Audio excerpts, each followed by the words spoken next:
اللهم صل على رسول أما بعد. قال النبي صلى الله تعالى عليه وسلم إن الله تعالى يرفع بهذا الكتاب أقواما ويضع به آخرين أو كما قال عليه الصلاة والسلام. محترم معزز سامعین، قرآن ایک اللہ کی ایسی بڑی دولت ہے. قرآن کی وجہ سے اللہ تبارک و تعالی بہت سو کو اونچے مقام پر پہنچاتے ہیں اور بہت سو کو اللہ تعالیٰ نیچے گرا دیتے ہیں. صحابہ کرام نے رسول اللہ صلی اللہ علیہ وسلم سے پوچھا، یا رسول اللہ صلی اللہ علیہ وسلم، قرآن کی وجہ سے بہت سو کو اونچا مقام ملتا ہے، بہت سو کو اللہ نیچے گرا دیتے ہیں، کیسے ہوتا ہے یہ سب؟ تو رسول اللہ صلی اللہ علیہ وسلم نے اس کی وضاحت فرمائی. جو لوگ قرآن پڑھتے ہیں، اس کے احکامات پر عمل کرتے ہیں، زندگی ساری قرآن کے احکامات کے مطابق گزارتے ہیں، تو قرآن ہمیں اونچے مقام تک لے جاتا ہے. جب ہم قرآن کا احترام نہیں کرتے، قرآن نہیں پڑھتے، اس کا حق ادا نہیں کرتے، تو پھر قرآن کی وجہ سے ہم بہت نیچے مقام پر اتر جائیں گے. کل قیامت کا دن ہوگا. قرآن ایک ایسی چیز ہے جو اللہ سے بات کرے گا.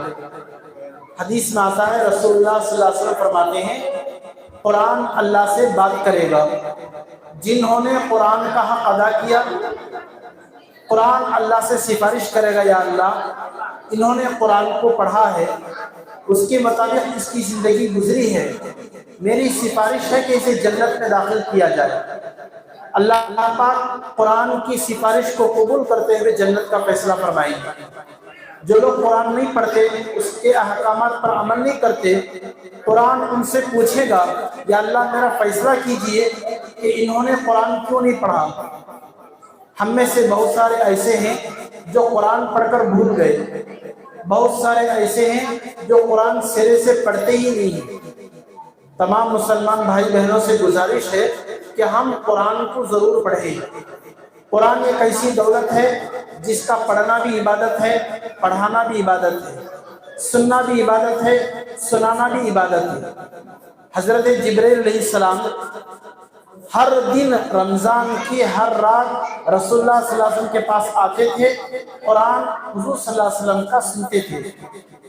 ہمارے نبی تاجدار مدینہ احمد مصطفیٰ محمد مصطفیٰ صلی اللہ علیہ وسلم فرشتے حضرت جبرائیل علیہ السلام کو قرآن سناتے تھے. قرآن سننا بھی عبادت ہے، سنانا بھی عبادت ہے.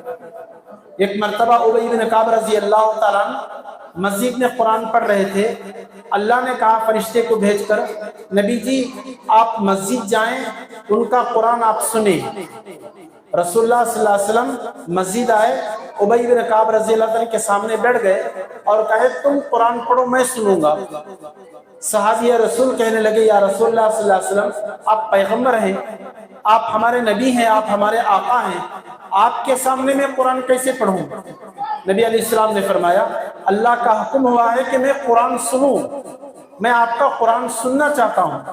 ابی بن کعب نے کہا، کیا اللہ نے میرا نام لیا ہے؟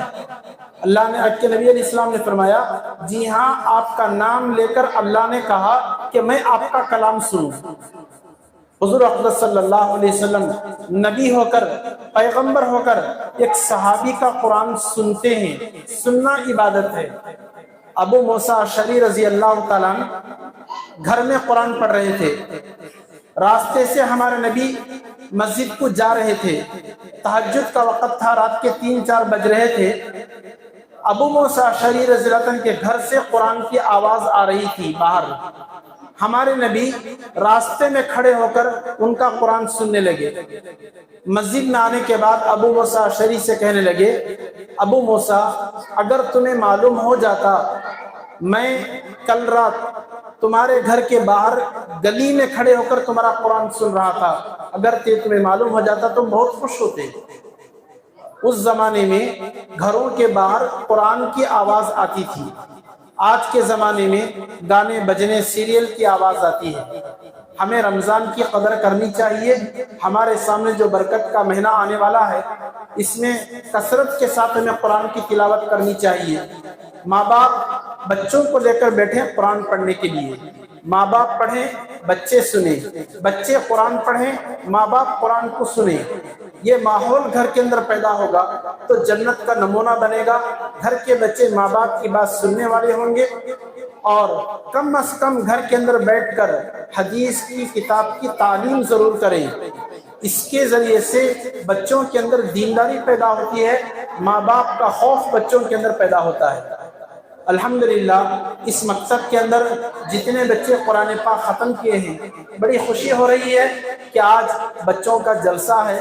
ہم نے سنا بچوں کا پروگرام کتنے بہترین انداز سے اپنی تعلیمی صلاحیتوں کو آپ کے سامنے پیش کر رہے تھے۔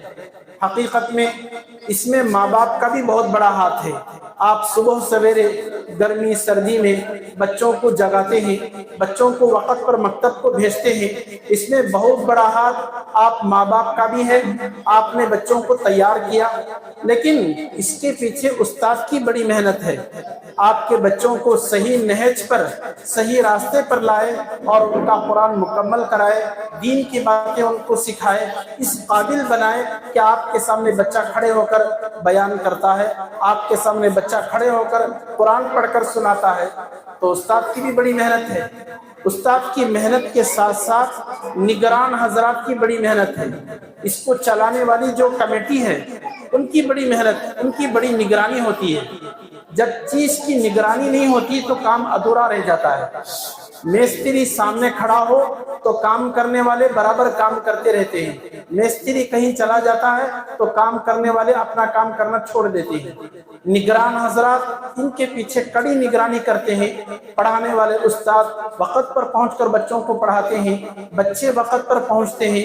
اس میں ماں باپ کی قربانی، استاد کی قربانی، مکتب کے چلانے والوں کی قربانی، ہمارے بڑوں کی دعائیں ہمارے ساتھ لگی ہوئی ہیں، تب جا کر یہ نتیجہ ہمارے سامنے پہنچا ہے۔ اللہ سے دعا کرتے ہیں اللہ پاک سبھی کی خدمات کو قبول فرمائے۔ آج کا جو جلسہ ہے بڑا اچھا، ماشاءاللہ بڑا کامیاب جلسہ، محلے کے احباب بھی یہاں پر جڑے ہیں۔ جتنے محلے والے اس میں شامل ہو کر بچوں کی داد دیے، بچوں کے لیے شاباشی کہے، آپ کے ہمت دلانے سے ہمارے بچے آگے چل کر حافظ قرآن بنیں گے، عالم دین بنیں گے۔ تو ماشاءاللہ آپ تمام حضرات اس میں شرکت کیے ہیں، سبھی کا ہم تہ دل سے شکریہ ادا کرتے ہیں۔ اللہ پاک ہمیں کہنے سننے زیادہ عمل کی توفیق عطا فرمائے۔ آمین وآخر دعوانا الحمدللہ رب العالمین۔